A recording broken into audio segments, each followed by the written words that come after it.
Quelle marque laisse l'abandon, le rejet, la vente d'un enfant sur sa personnalité? Voici le thème que nous aborderons aujourd'hui à l'émission La Parole vivante.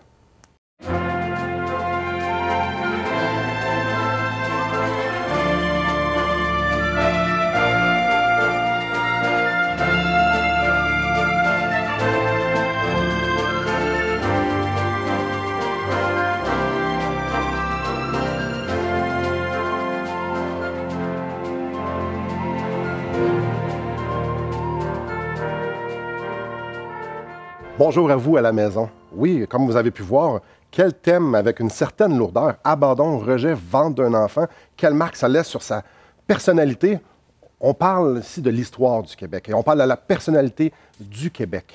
Comme vous savez, fort probablement, on est rendu à la 3e émission de 4 sur justement découvrir notre personnalité en regardant vers l'arrière, en regardant notre histoire. La première émission, c'était sur l'an 1000 à 1500, la deuxième, 1500 à 1760, et aujourd'hui, nous allons ajouter à ça. Nous allons ajouter justement, mais avant de commencer, j'aimerais juste faire une petite révision. On a pu voir que les Français sont venus ici, au Québec, à la Nouvelle-France, pour venir évangéliser, ainsi que les Anglais. Ils sont arrivés ici, puis ils ont amené la discorde qu'il y avait entre protestants et catholiques en France, en Angleterre. Ils ont amené ça ici.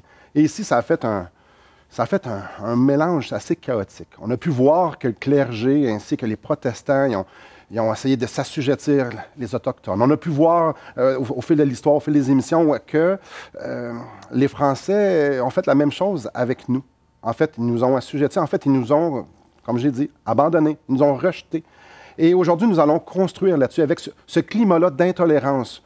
Une religion, une couleur, une culture, une langue. Bref, le cardinal Richelieu, comme on a vu, il avait une vision un peu nationaliste d'une culture. Et on peut voir aujourd'hui, au fil de l'histoire, que ça a laissé ses traces. Et pour nous parler de ça, on a encore notre collaborateur. Laissez-moi vous le présenter. C'est un homme qui a un cœur pour la relation d'aide, aider les gens, les vies brisées. Et il a regardé l'histoire, il a retracé l'histoire pour justement comprendre la personnalité de notre culture. Donc, il a écrit un livre, et ici, je vous le montre, Québec, 400 ans d'histoire, une histoire révélatrice, Québec, l'orphelin qui a grandi et vivant au Canada, une famille reconstituée qui souffre. Il a écrit sur une perspective de relation d'aide, comprendre qui nous sommes. Donc, bonjour Donald, bonjour. Une longue introduction ce matin. Quelle joie de pouvoir t'avoir avec nous, pouvoir justement nous expliquer ça. Puis là, on est rendu dans notre histoire à... Il y a des catholiques, il y a des protestants. Les Huguenots ont un peu disparu parce qu'ils sont fait chasser. Ouais. Il y a les Autochtones. Comment s'est passée la passation, la transition, la conquête des Anglais vers les Français? Moi, ça, tu peux nous expliquer un peu ça.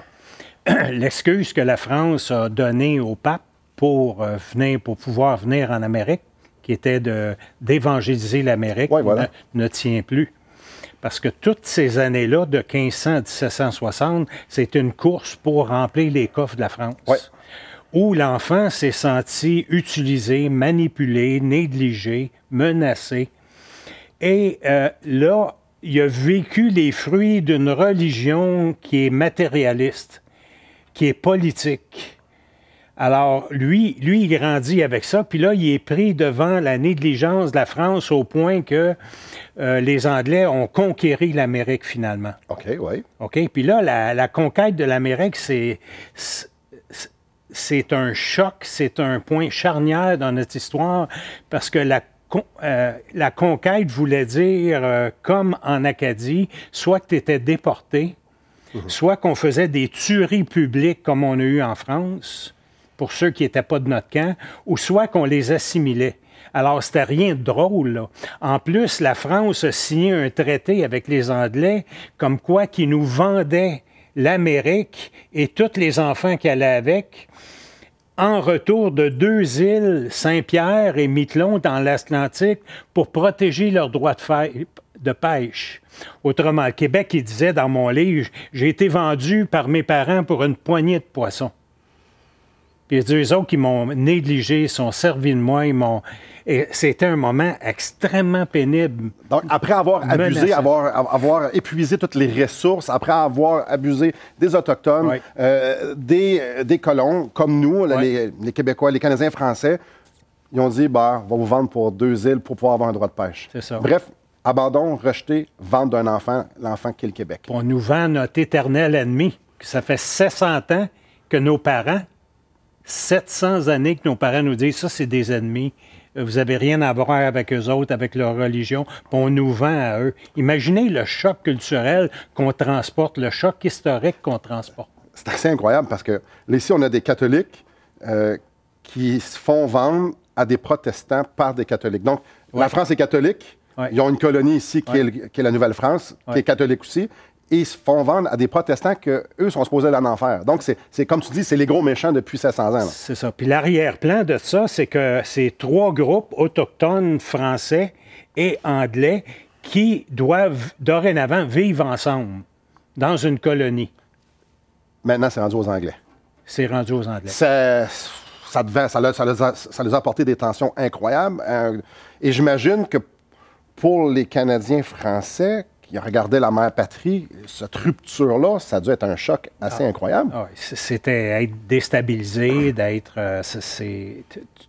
quand on parle qu'un enfant a été négligé, abandonné, rejeté, au point d'être vendu par ses parents, on parle des douleurs les plus grands, les plus gros stress qu'une vie peut... Absolument. Ma question, c'est, les Anglais, leur relation avec les Canadiens français, ça ressemblait à quoi? Bien, c'était la compétition. Donc, depuis 200 ans, on se battait contre les Français. Fait que tout d'un coup, là, c'est rendu comme tes boss. Là, sont rendus nos boss, nos patrons. Puis comme je disais, la menace qu'on avait sur notre tête, c'était que soit qu'on va être déportés comme les Acadiens, avec des tueries publiques, qui était l'autre cas. Puis le troisième, c'était soit qu'on va être assimilé. Alors, c'était vraiment la crainte, la peur, l'anxiété, c'était la dépression totale là, à la conquête. La France n'est plus là pour nous protéger. Non. Les soldats français sont plus là pour nous protéger. On se revient vers les Anglais. Les Anglais, ils ne sont pas là pour nous protéger. On fait la guerre depuis 200 ans avec eux. Là, on est tout seul ici. Wow! J'ai une question pour revenir après la pause. Le clergé faisait quoi dans tout ça? Donc, oui, restez bien assis là. C'est la question que je vais lui poser en revenant. Le clergé faisait quoi? Et peut-être vous avez des questions. Peut-être vous avez des questions par rapport à Dieu, à la Bible ou sur n'importe quel sujet par rapport à Dieu.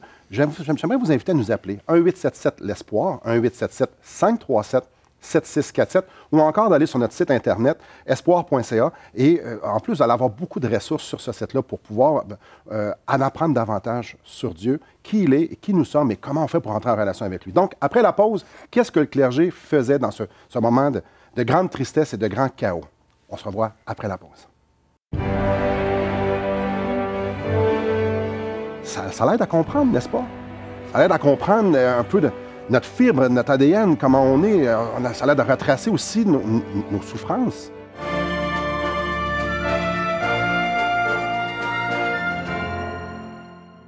Assistez à un merveilleux déjeuner de l'espoir dans votre région. Un invité vous racontera comment Dieu a transformé sa vie et comment son cœur, souffrant, a trouvé une joie indicible en développant une relation personnelle et intime avec Dieu et son Fils Jésus-Christ. Des églises locales organisent de tels déjeuners dans plusieurs régions du Québec. Découvrez où et quand vous pouvez assister à un déjeuner de l'espoir dans votre région en visitant le site espoir.ca et en cliquant sur l'onglet « Déjeuner ».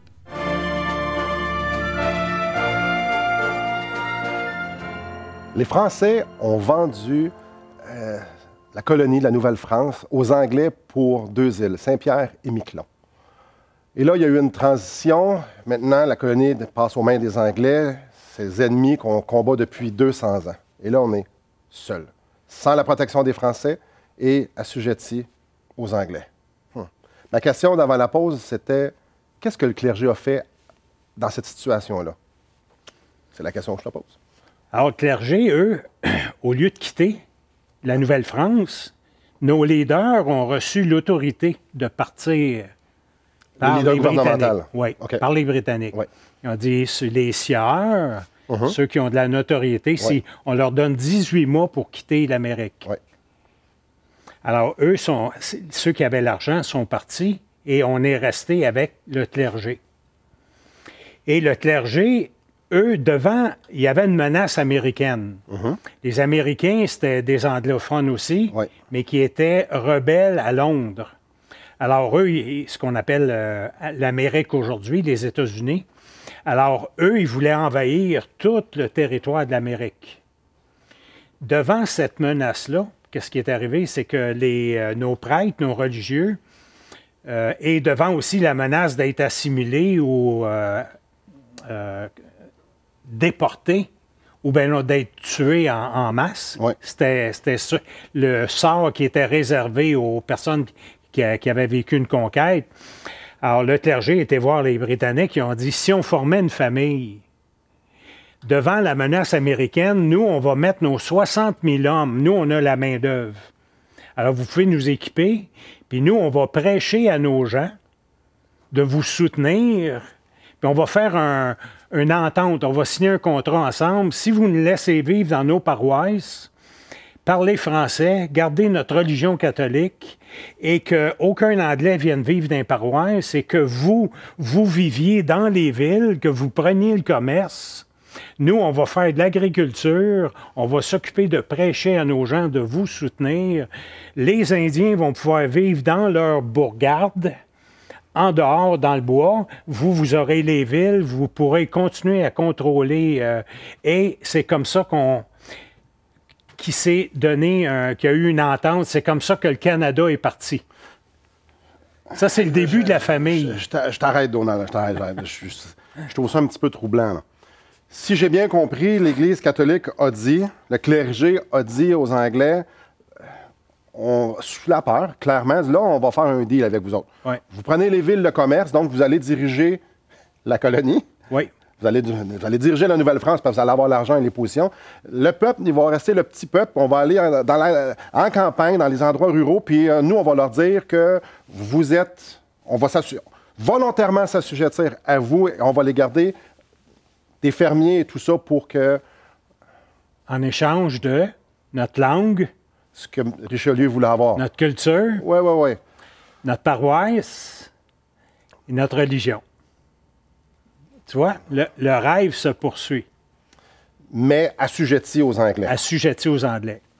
Donc, on a acheté la paix en assujettissant le peuple québécois. On s'est sauvé parce qu'il faut comprendre, le contexte de la conquête, c'était effrayant. Oui, c'est sûr. C'est une dure réalité. Alors, eux, ils ont passé pour des sauveurs pour les Québécois, Canadiens, Français. Sauf qu'on peut retracer cette mentalité-là jusqu'à aujourd'hui. Là. Ben oui. Et ceux qui sont dans la plus vieille génération, j'imagine que ça doit éveiller certaines sons de cloche qui peuvent reconnaître certaines petites choses aussi avec justement les Anglais. Puis... Alors ici, il y a un point important. Les gens me demandaient, quand j'allais dans l'Ouest, durant nos 6 ans qu'on a voyagé à travers le Canada pour donner des conférences, pourquoi que le Québec est tout le temps en train de négocier? Pourquoi les Autochtones sont tout le temps en train de négocier? Mais si tu regardes comment on a débuté le Canada, on a débuté le Canada en négociant. Alors, le clergé a négocié, les Autochtones ont négocié, et quand il y avait une menace commune, comme une tempête de neige, tout le monde sort dehors puis ils s'entraide.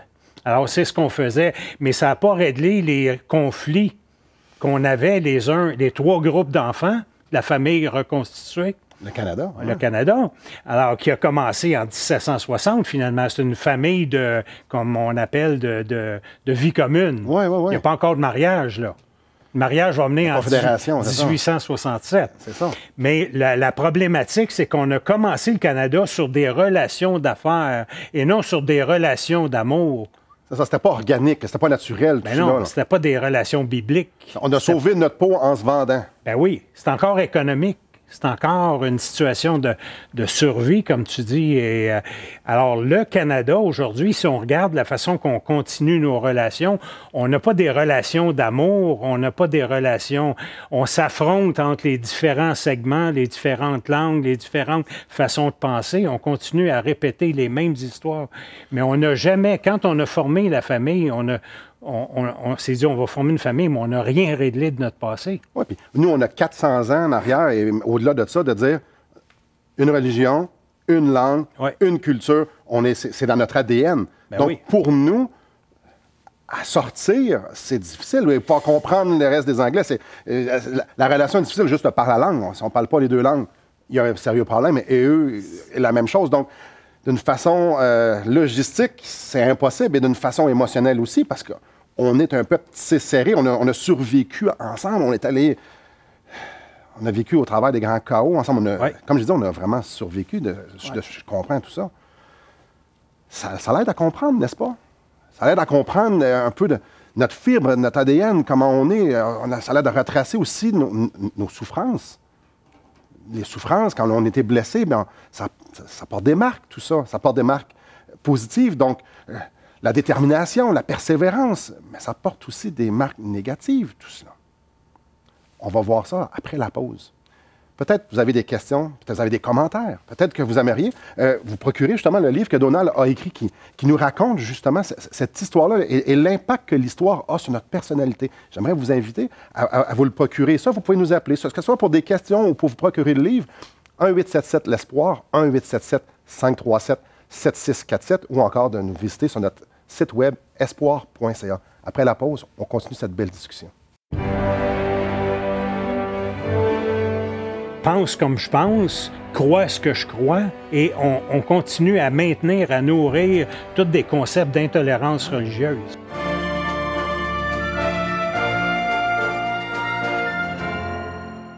Voulez-vous combler le vide dans votre âme? Avez-vous soif d'une sérénité intérieure? La souffrance de votre cœur vous lasse-t-elle? Appelez dès maintenant pour recevoir gratuitement un évangile de Jean pour connaître l'amour de Dieu, un Nouveau Testament pour trouver des réponses à plusieurs de vos questions, le livre Destination finale pour comprendre la nécessité du salut et finalement la Bible et le salut qui nous explique comment recevoir Jésus. Contactez-nous à espoir.ca ou composez 1-877-l'Espoir.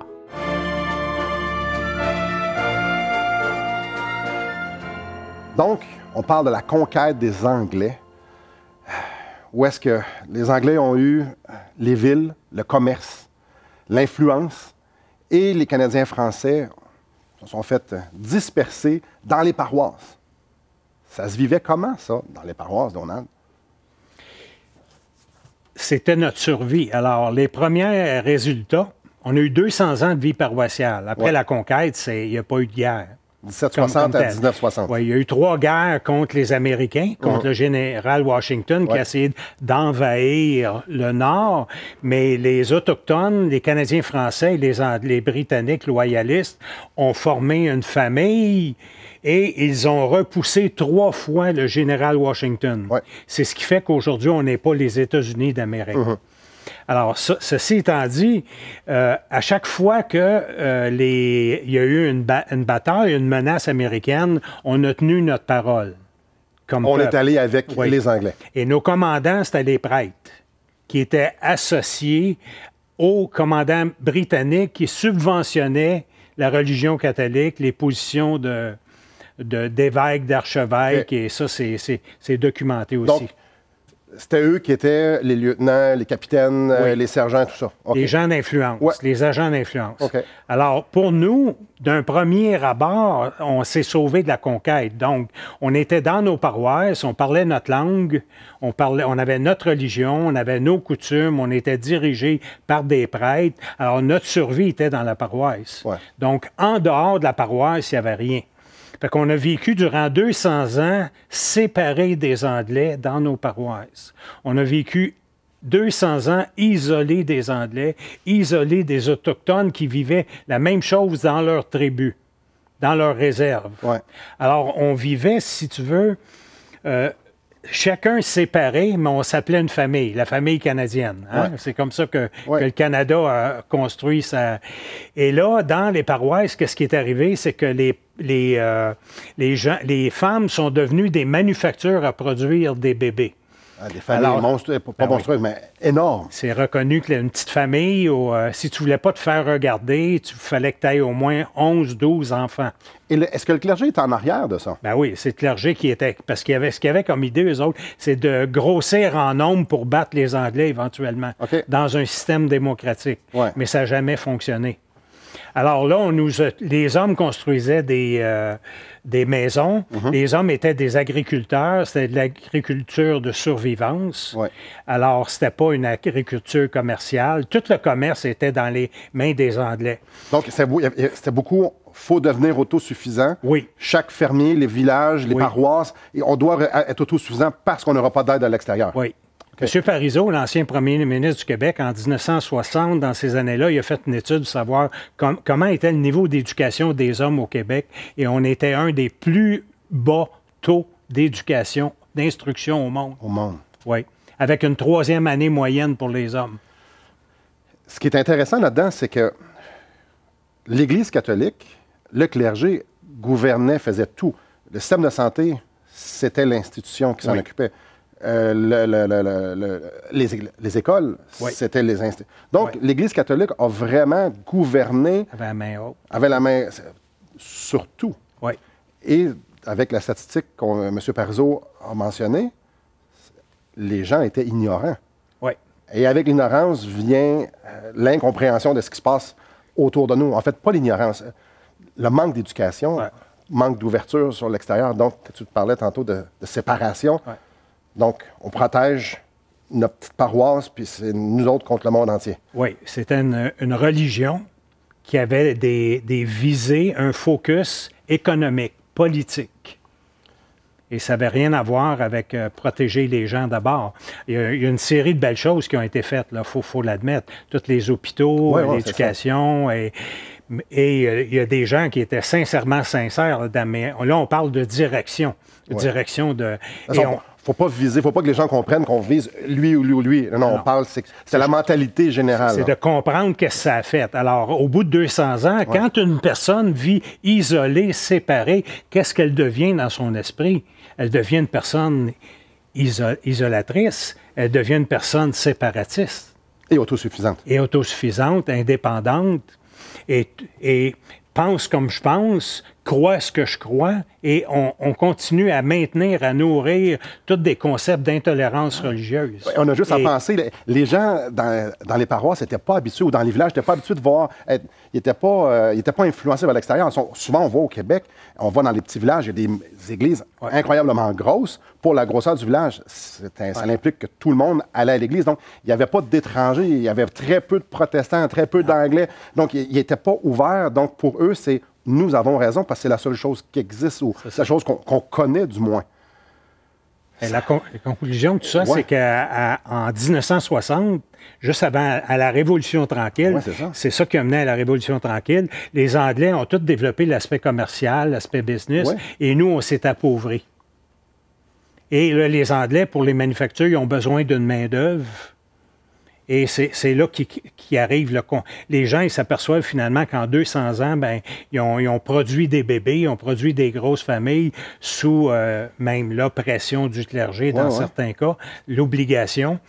Et aussi, les hommes n'ont pas pu développer leur carrière à part d'être des constructeurs de maisons ou des agriculteurs.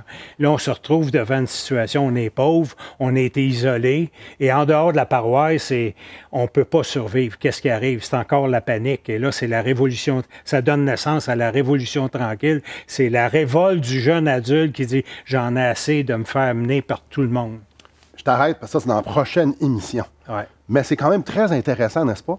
C'est intéressant de comprendre notre culture, de comprendre notre personnalité en tant que peuple. Donc, je vous invite à rester avec nous. Et après la pause, on va continuer à discuter un peu des conséquences néfastes de ce que ça l'a produit. Donc, restez avec nous. On se revoit après la pause. Dieu ne nous a pas appelés à faire partie d'une organisation. Dieu nous a appelés à avoir une relation avec lui sur la base de la foi en Jésus-Christ.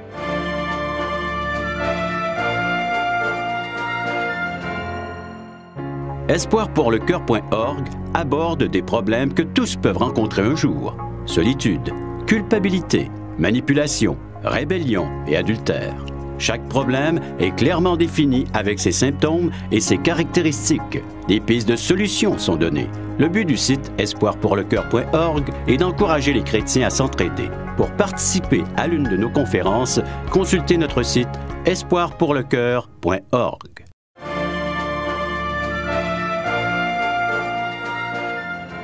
La vie de paroisse. Qu'est-ce que l'Église, durant ces 200 ans-là, 1760 à 1960, qu'est-ce qu'elle a accompli? Est-ce qu'elle a réellement pointé vers Dieu? Il y a 2 questions là-dedans.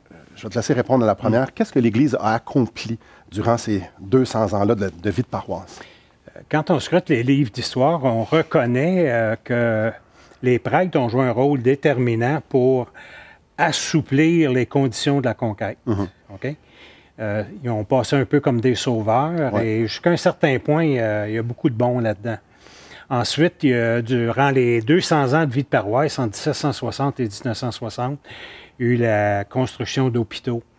Ensuite, tout le système d'éducation où le clergé s'est impliqué de façon extraordinaire. Ils ont vraiment pris ça en main. Oui, il y avait beaucoup de choses, mais c'était tout le temps un contrôle religieux et politique et économique, avec des visées que si on a le contrôle, on va continuer à nourrir la pensée du cardinal Richelieu, être maître chez nous, une langue, une culture protégée, et un jour ou l'autre, tôt ou tard, on va être maître de notre propre nation.